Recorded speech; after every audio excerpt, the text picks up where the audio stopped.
Hello, I'm Sensei Alex Kakuyo, regular contributor for Buddhistdoor Global. Thank you for joining me for this episode of The Ordinary Buddhist. The title of today's talk is Peacock Feathers and Desire. Before we get into that, please subscribe and hit the notification bell. That way you'll be notified when I post talks in the future. Also, if you wouldn't mind hitting the like button, that'd be great too. Peacocks are a wonderful species, and they're very interesting in the way they interact both with themselves and with the world. They're relatively large, about the size of turkeys, and the females are more what you would expect from a bird. They have colors, brown, black, green, that are very subtle.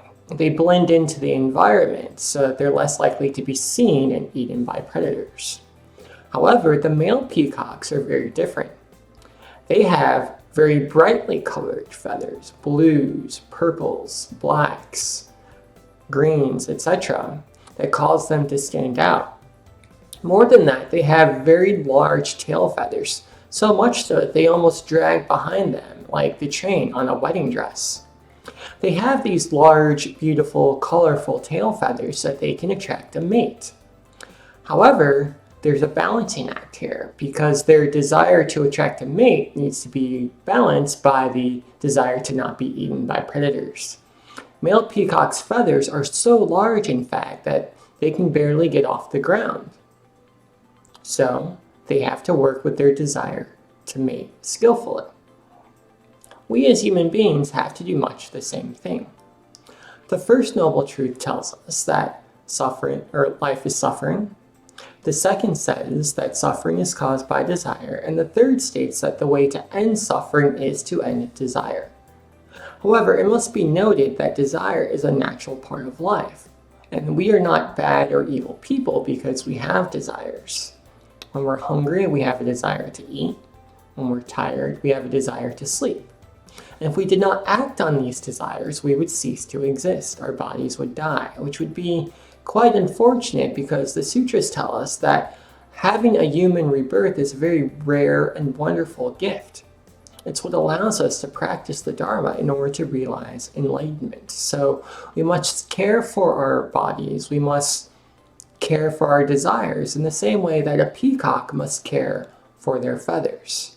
Striking a balance where we're able to achieve our desires, but not so much where we allow our desires to become harmful or detrimental. The way we do this is through the Noble Eightfold Path.